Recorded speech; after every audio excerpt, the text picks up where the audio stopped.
बिस्मिल्लाहिर्रहमानिर्रहीम। खातिन हज़रात, अख्तर अब्बास का सलाम पहुँचे। लंदन से नासिर मलिक साहब का फ़ोन आया।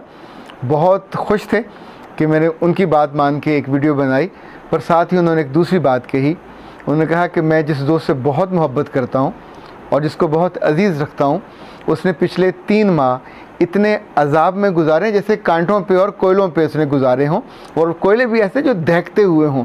तो मैंने पूछा क्या हुआ?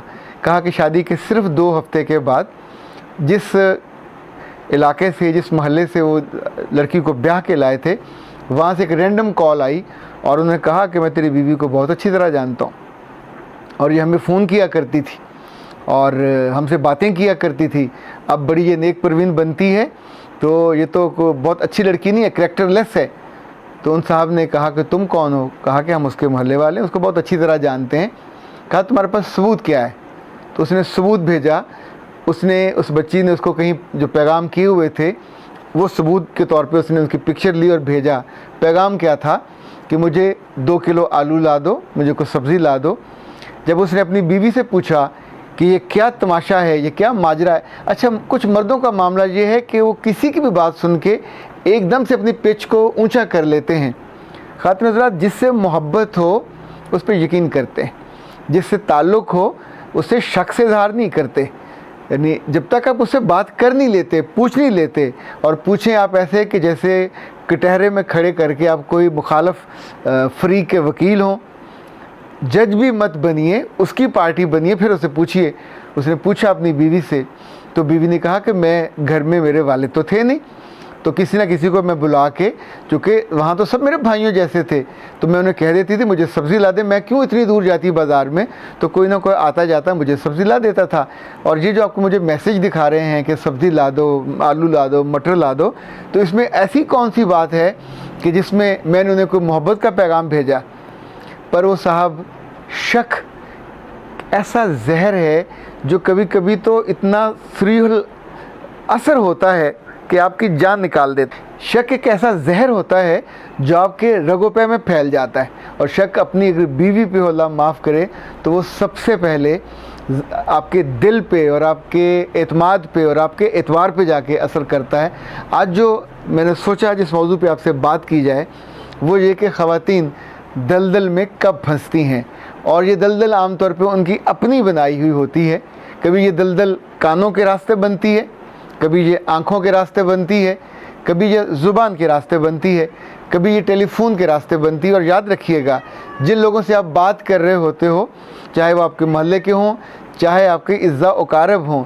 एक बहुत ही डिसेंट खातून ने, जिसका केस एक कोर्ट में चल रहा है खुला का, उसने फ़ोन किया और कहा कि सर मुझे बताइए कि मैं कि इज़्ज़तदार माँ बाप की बेटी हूँ, एक शानदार मेरी ज़िंदगी और मेरे माँ बाप की ज़िंदगी है।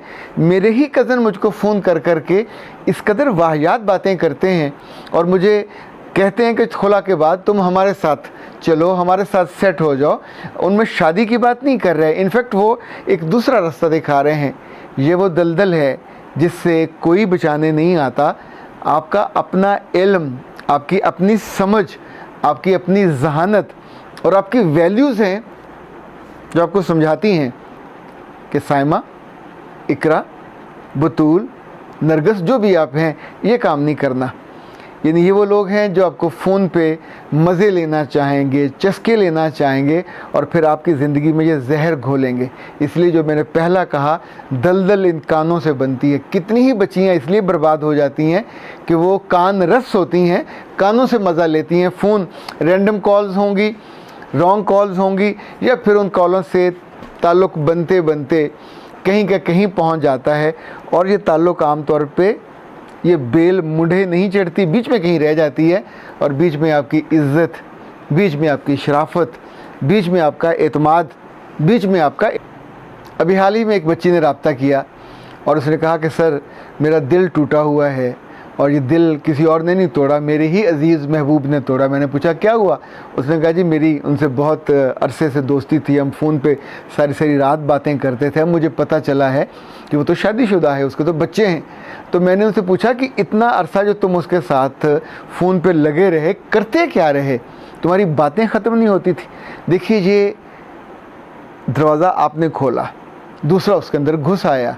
उसके बाद वो बैल बने, वो कोई जानवर बने, वो कोई दरिंदा बने, ये उसकी मर्ज़ी है, आपने उसको रास्ता दे दिया। इसी तौर पे याद रखिएगा, दलदल में जाने वाली ख़वातीन बहुत सी वो हैं जो लाउड मेकअप करती हैं। इस दलदल में उतरने वाली बहुत सी ख़वातीन वो हैं जो आई कांटेक्ट किसी से जाते जाते भी हो जाए तो अपनी आइज़ को झुकाती नहीं हैं।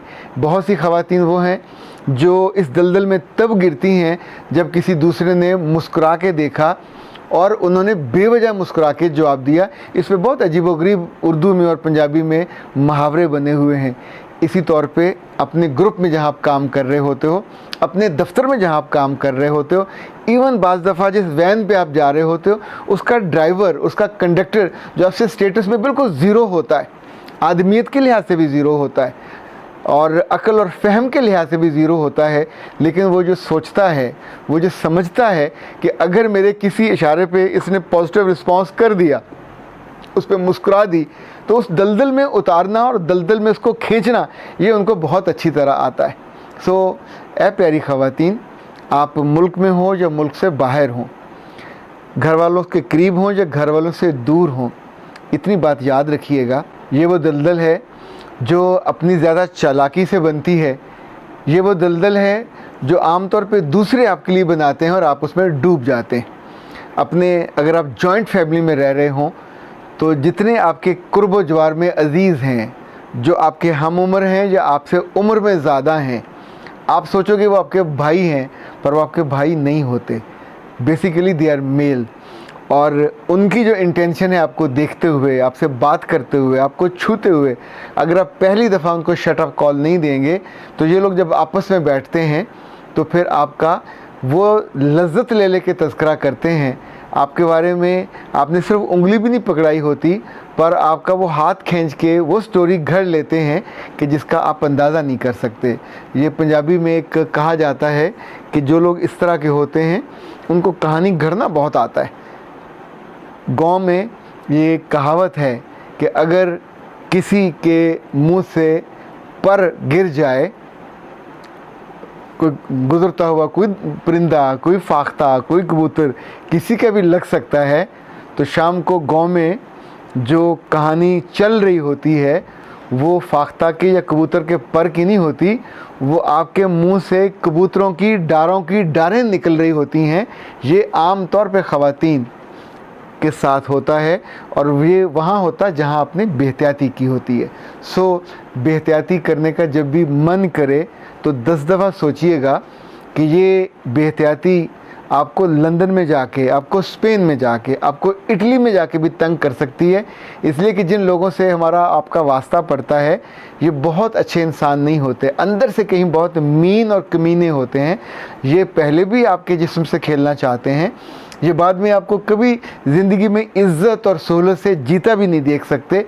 ये जितनी साजिशें आपके ख़िलाफ़ होती हैं आम तौर पे ये उन्हीं लोगों के हाथों होती हैं जो ज़िंदगी के किसी न किसी मोड़ पे हमारे करीब रहे होते हैं, आना चाह रहे होते हैं या आए होते हैं, आने की ख्वाहिश होती है और उनको मौका मिल गया होता है। बाकी कहानियाँ वो ख़ुद घड़ लेते हैं और फिर अगले कई महीने आप सिर्फ वजाहतें दे दे के, आप फिर माँ की कस्में उठा के, आप फिर अपनी इज़्ज़त की कस्में उठा के आप वो कस्में उठाते हैं और वो जिसने फ़ोन सुना होता है वो किसी कसम को मान के नहीं देता और ऐसे मौके पे दिल आपका टूटता है, फटता है, आंसू आपके आंखों से ऐसे बहते हैं जैसे आबशार चल रहा हो, पर कोई उसको पूछने भी नहीं आता, कोई उसको रोकने भी नहीं आता, क्योंकि नादानी में जो आपने गलती की, थोड़ी सी की, अब उसके बाद जितनी भी आप वजाहत करोगे वो वजाहत एक्सेप्टेबल नहीं है, क्योंकि वहाँ एक